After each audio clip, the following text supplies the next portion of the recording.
السلام علیکم ورحمۃ اللہ وبرکاتہ۔ نحمدہ ونصلی علی رسولہ الکریم، اما بعد، فاعوذ باللہ من الشیطان الرجیم، بسم اللہ الرحمن الرحیم۔ الصلاۃ والسلام علیک یا رسول اللہ وعلی آلک واصحابک یا حبیب اللہ۔ اللہ سبحانہ تعالیٰ کے فرمان اور رسول اعظم صلی اللہ تعالیٰ علیہ وسلم کے فرمان ہی کو اسلامی قوانین یا شریعت مطہرہ کے اصول و ضوابط اور دینی تعلیم اور تربیت کے نام سے یاد کیا جاتا ہے۔ اس لیے بہت سے لوگ لا علمی اور نادانی کی وجہ سے شریعت کی کسی بات کا انکار کر کے یا اسے ہلکا جان کر اپنے آپ کو گناہ گار بناتے ہیں اور عذاب پر پیش کرتے ہیں۔ یہ کوئی عقل مندی کی بات نہیں ہے، بلکہ ایسے نظریات و خیالات رکھنے والوں کو اپنے اور اپنی نسل کے بارے میں نہایت ہی سنجیدگی سے غور کرنے کی ضرورت ہے، تاکہ وہ اور ان کی نسل دنیا اور آخرت کی بربادی سے بچ جائیں۔ اس تعلق سے اللہ عز و جل کا ارشاد قرآن مجید کے 21واں پارہ سورہ لقمان کی آیت نمبر 6 میں موجود ہے، تاکہ بندے غفلت میں پڑھ کر عذاب نار کے مستحق نہ ہو جائیں۔ بندوں کو سمجھنے کے لیے رب قدیر نے خوبصورت سے خوبصورت، بہتر سے بہتر انداز میں بیان فرمایا ہے۔ ارشاد ہے، وَمِنَ النَّاسِ مَن يَشْتَرِي لَهْوَ الْحَدِيثِ لِيُضِلَّ عَن سَبِيلِ اللَّهِ بِغَيْرِ عِلْمٍ وَيَتَّخِذَهَا هُزُوًا أُولَٰئِكَ لَهُمْ عَذَابٌ مُّهِينٌ۔ اور کچھ لوگ کھیل کی بات خریدتے ہیں کہ اللہ کی راہ سے بہکا دیں، بے سمجھے اور اسے ہنسی بنا لے، ان کے لیے ذلت کا عذاب ہے۔ وَمِنَ النَّاسِ مَن يَشْتَرِي لَهْوَ الْحَدِيثِ، اور کچھ لوگ کھیل کی بات خریدتے ہیں۔ شان نزول یہ آیت نضر بن حارث کے بارے میں نازل ہوئی، جو کہ تجارت کے سلسلے میں دوسرے ملکوں کا سفر کیا کرتا تھا۔ اس نے عجمی لوگوں کی قصے کہانیوں پر مشتمل کتابیں خریدی ہوئی تھیں، اور وہ کہانیاں قریش کو سنا کر کہا کرتا تھا کہ محمد مصطفیٰ صلی اللہ تعالی علیہ وسلم تمہیں عاد اور سمود کے واقعات سناتے ہیں، اور میں تمہیں رستم اور ایران کے شہنشاہوں اور بڑے بڑے لوگوں کی کہانیاں سناتا ہوں۔ کچھ لوگ ان کہانیوں میں مشغول ہو گئے اور قرآن پاک سننے سے رہ گئے، تو اس پر یہ آیت نازل ہوئی اور ارشاد فرمایا گیا، کچھ لوگ کھیل کی باتیں خریدتے ہیں تاکہ جہالت کی بنا پر لوگوں کو اسلام میں داخل ہونے اور قرآن کریم سننے سے روکیں اور اللہ تعالیٰ کی آیات کا مذاق اڑائیں۔ ایسے لوگوں کے لیے ذلت کا عذاب ہے۔ لہو الحدیث، لہو یعنی کھیل، ہر اس باطل کو کہتے ہیں جو آدمی کو نیکی سے اور کام کی باتوں سے غفلت میں ڈالے۔ اس میں بے مقصد و بے اصل اور جھوٹے قصے کہانیاں اور افسانے، جادو، ناجائز لطیفے اور گانا بجانا وغیرہ سب داخل ہے۔ اس قسم کے آلات لہو اور لعب کو بیچنا بھی منع ہے اور خریدنا بھی ناجائز، کیونکہ یہ آیت ان خریداروں کی برائی بیان کرنے کے بارے میں اتری ہے۔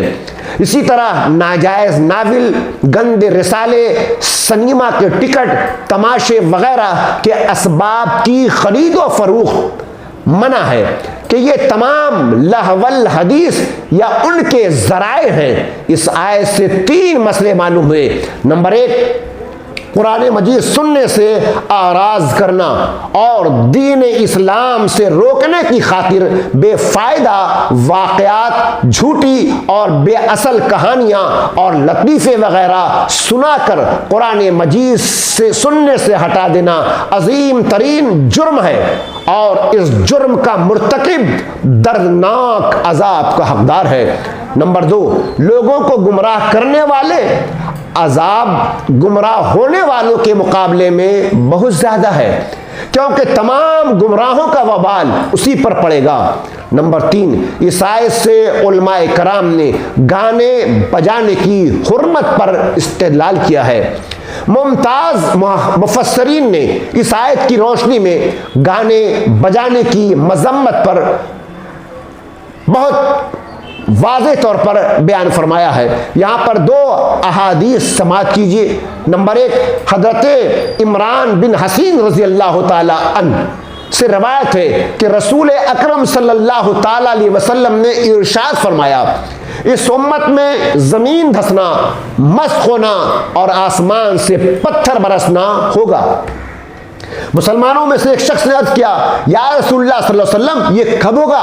ارشاد فرمایا، جب گانے والی اور موسیقی کے آلات کا ظہور ہوگا اور شرابوں کو سر عام پیا جائے گا۔ نمبر 2، حضرت انس رضی اللہ تعالیٰ عنہ سے روایت ہے کہ رسول کریم صلی اللہ تعالیٰ علیہ وسلم نے ارشاد فرمایا، جو شخص گانا سننے کے لیے کسی بانگی کے پاس بیٹھا، اس کے کانوں میں پگھلا ہوا سیسا انڈیلا جائے گا۔ قرآن کریم، احادیث کریمہ، بزرگان دین کے اقوال مسلمانوں کی تعلیم و تربیت کے لیے اور مسلمانوں کی دنیا اور آخرت کی عافیت کی زندگی کے لیے بہت ہی بہتر اور آسان انداز میں سب کچھ بتلا دیا ہے، تاکہ مسلمان اللہ تعالیٰ کا پسندیدہ بندہ بن سکے۔ مگر دین اسلام سے روکنے اور دور کرنے والوں کو بطور خاص عبرت حاصل کرنے کی ضرورت ہے۔ ہمارے معاشرے میں غیر مسلموں اور نام نہاد مسلمانوں کی ایک تعداد ایسی ہے جو لوگوں کو دین اسلام سے دور رکھنے اور مسلمانوں کو دین اسلام سے دور کرنے اور اس کا مخالف بنانے کے لیے منظم انداز میں کوشش کرتے ہیں، اور اس مقصد کے حصول کے لیے ان کے پاس ایک بڑا ذریعہ عورت ہے۔ ایسے لوگ اسلامی تعلیمات کو توڑ موڑ کر پیش کرتے ہیں، جبکہ یہ خود وہ ہے جو عورت کی جسم فروشی پر اطمینان محسوس کرتے ہیں اور ماڈل کے نام دے کر اس کی اداؤں کی قیمت لگانے کو روشن خیالی قرار دیتے ہیں۔ یعنی عورت کی حفاظت کی جائے اور اپنے گھر بیٹھے ہر چیز عزت کے ساتھ مہیا کرنے کا کہا جائے جیسے اسلام کا حکم ہے، تو روشن خیال کہلانے والوں کی طبیعت خراب ہوتی ہے اور بکری گائے کی طرح اس کے جسم یا اس کے علاوہ اس کے ناچ یا اداؤں کو فروخت کیے جائیں اور فروخت کرنے کے لیے پیش کرنے کے لیے کہا جائے، تو ان لوگوں کے نظریہ میں یہ عورت کا اس کا صحیح مقام دینا قرار پاتا ہے۔ حقیقت یہ ہے کہ دین اسلام جیسا امن و سلامتی کا دائی مذہب دنیا میں نہیں ہے۔ عورتوں اور بچوں کو جتنے حقوق اس دین میں دیے گئے اور ان کے حقوق کی حفاظت کے جو اقدامات اس دین میں کیے گئے، کسی اور دین میں اس کی مثال نہیں ملتی۔ اس میں مقرر کی گئی جرموں کی سزائیں انسانوں کی بقا، سلامتی اور معاشرے میں امن و امان کی علم بردار ہے۔ ایسے تمام لوگوں کے لیے اس آیت میں بڑی عبرت ہے کہ اگر یہ اپنی ان ذلیل حرکات سے باز نہ آئے تو اللہ تعالیٰ کے اس فرمان اولئک لہم عذاب مہین، یعنی ان کے لیے دردناک عذاب ہے، ان کے لیے ذلت کا عذاب ہے۔ یہ اس کا فرمان ہے جو وحدہ لا شریک ہے، یہ اس کا فرمان ہے جو خالق کائنات ہے، یہ اس کا فرمان ہے جو ہم کا مالک و مولا ہے، یہ اس کا فرمان ہے جو رب العزت ہے۔ اس نے عورتوں کا مقام بتایا، عورتوں کی پوزیشن بتائی، عورت کا جگہ بتایا۔ اگر بندہ اس کے خلاف کرے تو یقیناً وہ اللہ تعالیٰ کا نافرمان بندہ ہے، اس کے لیے اللہ تعالیٰ نے دردناک عذاب کا انتظام کر رکھا ہے۔ تو اے مسلمان بندوں اور اے مسلمان بندیوں، ذرا اپنی دنیا اور آخرت کی حفاظت کے تعلق سے اور اس میں عزت اور ذلت کے تعلق سے غور کر لو، اور پھر اللہ تبارک و تعالیٰ کی بارگاہ میں رجوع ہو جاؤ۔ اللہ تبارک و تعالیٰ ہم سب کو نیک عمل کی توفیق عطا فرمائے۔ وآخر دعوانا الحمدللہ رب العالمین۔